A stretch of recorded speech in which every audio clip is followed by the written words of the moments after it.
My wife and I decided to take a much-needed break from our hectic lives and escape to a serene beach resort on California's picturesque coast. We were looking forward to sun, sand, and relaxation. Little did we know that our vacation would soon take a terrifying turn. The resort was stunning, with its palm-fringed beach and charming bungalows.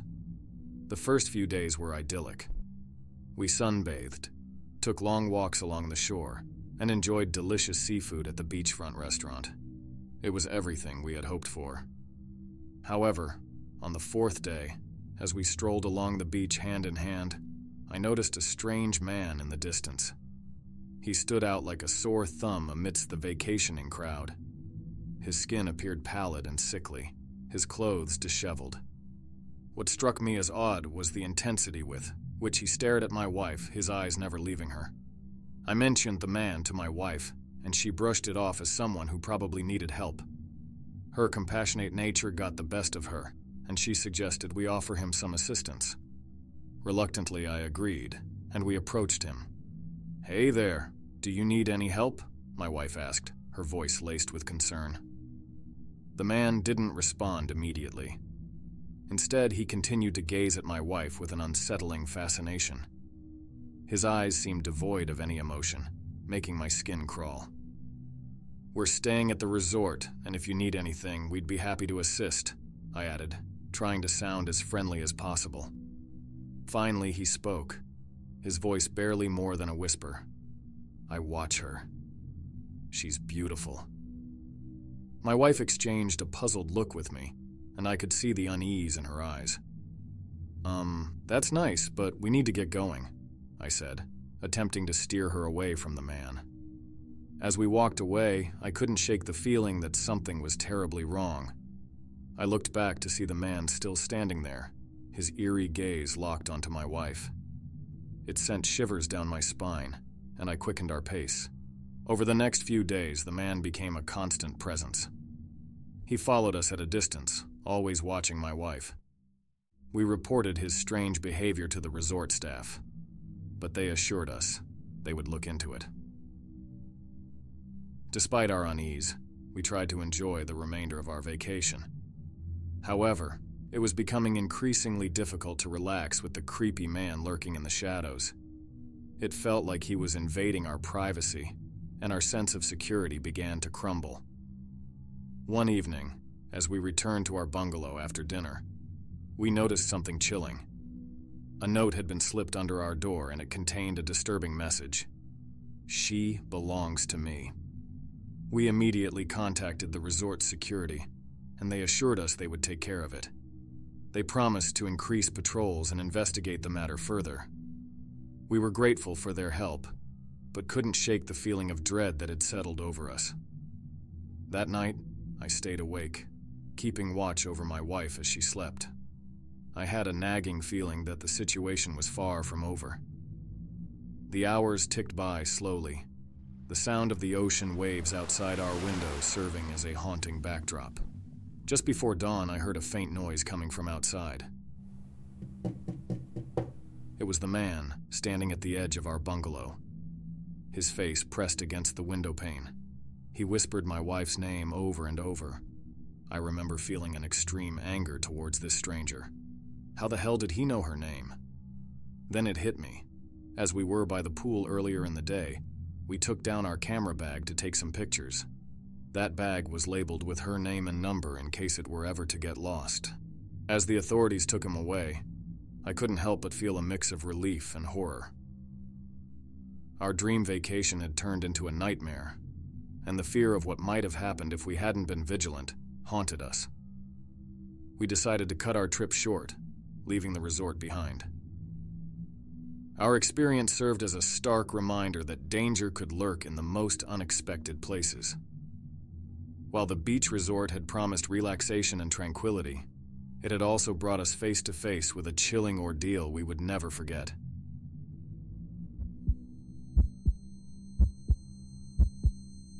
I always considered myself an adventurous soul, chasing thrills wherever I could find them. So, when the opportunity arose for a winter getaway in a remote cabin, I jumped at it. My friends, Jake and Mia, were just as excited. We envisioned cozy nights by the fire, starlit walks in the snow, and perhaps even some daring skiing. Little did we know that this adventure would turn into a chilling nightmare, forever etched in our memories. The cabin was a rustic gem, tucked deep within the mountains, isolated from the world by blankets of snow. On the first night, with the snowfall creating a serene winter wonderland, everything seemed perfect. We gathered around the fireplace, sharing stories and sipping hot cocoa. The crackling fire was our only source of warmth and light, casting eerie shadows on the wooden walls. Despite the enchanting setting, I couldn't shake the feeling that something was amiss. The second night was worse. The temperature plummeted, and an icy silence gripped the cabin. That's when I awoke to a sight that still haunts my dreams. Frost patterns on the inside of our bedroom window, forming words. It read, "You're not alone." Panic gripped my chest, but Jake and Mia brushed it off as a prank. I desperately wanted to believe them, but my gut told me otherwise. I stammered, pointing at the window. "Look, guys, this is not normal." Mia squinted. "Seriously, stop trying to freak us out." Jake chuckled nervously. "Yeah, very funny. Must be some weird condensation thing." As the third night approached, the horror escalated. We heard footsteps in the snow outside, slow and deliberate. The sensation of being watched intensified. When we mustered the courage to investigate, we found fresh footprints leading up to our door, but none leading away. Dread clung to us like a second skin. Jake grabbed a flashlight and headed for the door. "I've had enough of this. Let's see who's playing games." Mia held onto his arm, voice trembling. "Jake, please, don't go out there." We barricaded ourselves inside the cabin, armed with whatever we could find. Firewood, kitchen utensils, anything that could be used as a weapon. No cell reception, no nearby neighbors. The isolation we had sought had become our prison. I clutched a fireplace poker, my heart pounding. "We can't stay here. We need to call for help." Jake slammed a cabinet shut, blocking the door. "We can't. Our phones are useless up here. We just have to wait it out." The assault on the door that followed was a symphony of terror, as if some malevolent force sought to break in. Minutes stretched into an eternity as we clung to each other in the darkness.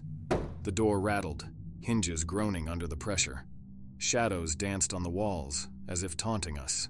Mia whimpered, tears in her eyes. "Is this how it ends? In some godforsaken cabin in the middle of nowhere?" Jake's voice was a mere whisper. "I don't know, but we'll fight. We'll fight with everything we've got." Then, as abruptly as it began, the door stopped rattling. We dared to look outside but found nothing, no signs of an intruder, as if the mountain itself had swallowed our tormentor. The rest of our vacation passed in paranoia. Every creak, every shadow, every gust of wind sent us into a frenzy. We counted down the minutes until we could escape the cabin. The moment dawn broke on the last day, we packed our bags and fled, never looking back. To this day, we have no explanation for the horrors of that first night. It was a winter getaway turned living nightmare, an experience that left scars on our souls and a haunting question unanswered. What lurked in those mountains, and would it ever let us go? The fear of the unknown, my friends, can be far more terrifying than any monster we can imagine. And as I share this story with you, I can't help but wonder if, somewhere out there, the presence that haunted that remote cabin still waits for its next unsuspecting victims. Hello everyone, thank you for making it to the end of the video. I wanted to address the feedback which I received on last week's video, and I hope I did better this week. If you did enjoy the stories, let me know by shooting me a comment and consider subscribing, as it really helps the channel out. I will also do my best to respond to most if not all comments you share. Until next time.